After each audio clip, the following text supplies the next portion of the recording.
Por que vocês são assim, tímidos e de pequena fé? No vídeo de hoje, eu quero te convidar a meditar comigo no Evangelho de Marcos, capítulo de número 4, versículo de número 35 em diante. A narrativa começa nos informando que depois de Jesus ter passado o dia inteiro ensinando uma grande multidão à beira do mar, olha agora para os seus discípulos no fim da tarde e lhes diz: passemos para outra margem. Enquanto eles começam a navegação, queria mudar a direção da fé de cada um deles, o texto diz que uma grande tempestade de vento se levanta contra eles. E é interessante que tempestades normalmente pegam pessoas experientes e outras não. Naquele barco tinham homens experientes na pesca, que conheciam aquele lago como a palma da mão de cada um deles. E havia homens também que não tinham nada a ver com aquele ambiente, com aquele lugar, homens que não tinham experiência nenhuma em navegação. Enquanto o vento sopra, Jesus dorme no travesseiro na polpa do barco. As tempestades que se levantam contra nós têm como sentido de nos tornarmos pessoas melhores, talvez mais cristãos. Enquanto o vento sopra, eles entram em desespero. Sem saber o que fazer, um deles se aproxima de Jesus e chacoalha ele e acorda ele assustado. Acorda ele com desespero. Jesus não quer que a gente se chegue a ele com desespero. Jesus não quer que a gente perca o sentido em meio às tempestades. Jesus não quer que a gente volte atrás da nossa fé em meio às lutas. O texto diz que um discípulo acorda e sacode Jesus e, olhando para Jesus, lhe faz uma pergunta: Mestre, não te importa que pereçamos? Ele olha para Jesus e diz: Senhor, o Senhor não se importa com a minha situação? E cá para nós, quantas vezes nós já fizemos essa pergunta a Jesus? Em meio às nossas tempestades, em meio às nossas lutas, nós acordamos Jesus desesperado e não com a nossa fé. Oramos ao Senhor e dizemos: Senhor, o Senhor não se importa? Não está vendo? Não está olhando para a minha saúde? Não está olhando para o meu casamento? Não vê a situação financeira que eu estou passando? Tempestade tem a tendência de nos melhorar e não nos piorar. E acordam Jesus com desespero. Eu quero perguntar para você: como você tem se achegado a Jesus? Como você tem despertado Jesus? Com fé ou com desespero? O texto diz que Jesus, acordando do sono, se levanta, se coloca de pé diante daquela tempestade, num barco que balança, e sem dizer uma palavra, responder com nada aos discípulos, ele olha para o mar e diz: aquieta-se, emudece. Ele faz com que a tempestade se acalme com a palavra. Às vezes Jesus está esperando que nós tomamos uma decisão, uma postura de cristãos, e mandemos essa tempestade que está nos afrontando parar. Porque o propósito das tempestades que Deus permite na nossa vida não é nos desesperar, mas é nos melhorar. Jesus, olhando para aquela tempestade, estendendo as mãos, diz ao mar e ao vento: aquieta-se, acalma-se. E diante dessas circunstâncias surge a segunda pergunta. A primeira é do discípulo para Jesus: não se importa? A segunda é de Jesus para o discípulo: por que vocês são assim, tímidos e sem fé? Olha que interessante a pergunta de Jesus para os discípulos: por que vocês são assim? É isso que Jesus está perguntando para mim, é isso que Jesus está perguntando para você: por que nós somos assim? Diante de certas circunstâncias, o medo nos visita e, além de nos visitar, nos domina. Entramos em desespero, não sabemos como reagir. As tempestades têm uma tendência de fazer com que a gente se congele, com que a gente pare, com que a gente fique dando círculo sem saber para onde ir. E todas as pessoas que dão um círculo, elas não têm mais direção. Elas não sabem mais para onde ir.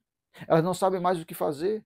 Não sabem como responder, não sabem como agir diante de certas circunstâncias. Por isso, Jesus está perguntando para eles e para você: por que você é assim, tímido e sem fé? Por que você não toma uma postura? Por que você não toma uma decisão? Por que você não enfrenta os desafios? Lembre-se, você não está sozinho. Aqueles discípulos, em meio àquela tempestade, não estavam sozinhos. Jesus estava no barco. Amados, prestem atenção. Os discípulos entram em medo, entram em um processo de ficarem loucos, sem saber como reagir, entram em desespero, mas Jesus dorme. Jesus dorme em meio à tempestade. Não é que Jesus se esqueceu deles. Não é que Jesus tenha abrido mão da vida deles. Mas é que Jesus esperava que eles tomassem uma decisão. É o que Jesus espera de nós. Lembre-se, Jesus não disse para eles, passem para outra margem. Jesus diz, passemos. Quer dizer, eu estou com vocês. Eu estou nessa embarcação, eu estou no meio dessa tempestade que você está enfrentando, eu estou junto. Só que eu estou esperando que você reaja. Eu não espero que você me acorde com desespero, desanimado, duvidoso. Eu não quero que você me acorde desesperançado. Eu quero que você tome uma postura. Lembre que eu estou na sua retaguarda. Lembre-se que eu estou aqui. Jesus quem disse para eles, passe para outra margem, entre nesse barco. Você não entrou num barco furado. O teu casamento não é um barco furado. A tua empresa não é um barco furado. Jesus é quem diz, entre. É Jesus quem te convida para perto dele para iniciar uma navegação na história da vida, para dar um passo de cada vez, para enfrentar desafios. Os ventos que sopravam contra a embarcação eram ventos contrários, ventos que empurravam para trás, ventos que traziam memórias, ventos que traziam angústias, medos, pavores que eles deveriam enfrentar. Os ventos que sobram contra nós é para nos fazer parar, é para nos fazer voltar para trás, é para nós acharmos que a beira da praia é o lugar mais seguro. O lugar mais seguro é onde Jesus estava. Se ele tivesse ficado na beira da praia, Jesus não estaria lá. Jesus estava no barco. Por isso eles entraram, porque Jesus estava lá. Você tem que se lembrar que quando você disse sim diante de Deus para alguém, Deus estava lá. Você tem que lembrar que quando você orou para abrir um negócio, Deus estava lá, Deus disse sim. É apenas uma tempestade que Deus está usando para moldar o teu coração para te fazer melhor. Diante disso, diante da pergunta de Jesus para eles ficam embasbacados, sem saber o que responder, mas o texto diz que o vento e o mar se acalmou. Esse é o nosso Deus. É o Deus que manda na natureza. É o Deus que manda no vento, é o Deus que manda no mar, é o Deus que manda na tempestade, é o Deus que acalma tudo. Deus acalma coisas exteriores, mas também acalma coisas interiores. Quando Jesus faz com que o mar e o vento se acalmem quando o barco para de balançar, ele não apenas acalmou as coisas exteriores, ele não apenas acalmou a tempestade que soprou contra eles, ele acalmou o coração dos discípulos.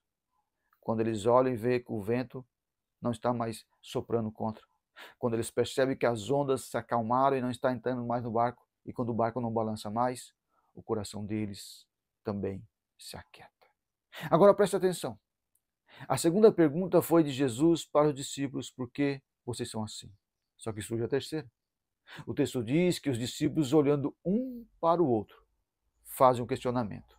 E eles dizem, quem é este que até o vento e o mar lhe obedecem? Nós percebemos que esses homens estavam na companhia de Jesus há algum tempo.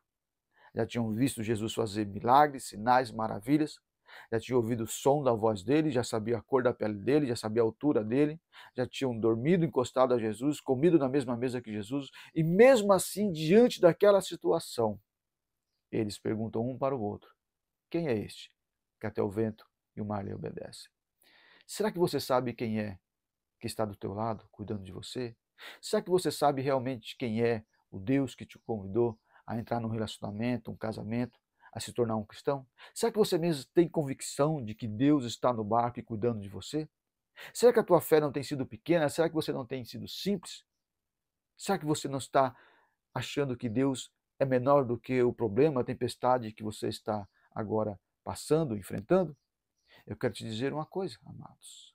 Se Jesus te convidou a entrar no barco, é porque ele está no barco. Se ele tivesse dito para você ficar na praia, é porque ele estaria na praia. Mas hoje eu quero que você guarde algo no seu coração. Eu quero que você comece agora a refletir sobre a pergunta que aqueles discípulos fizeram um para o outro. Quem é este que até o vento e o mar lhe obedecem?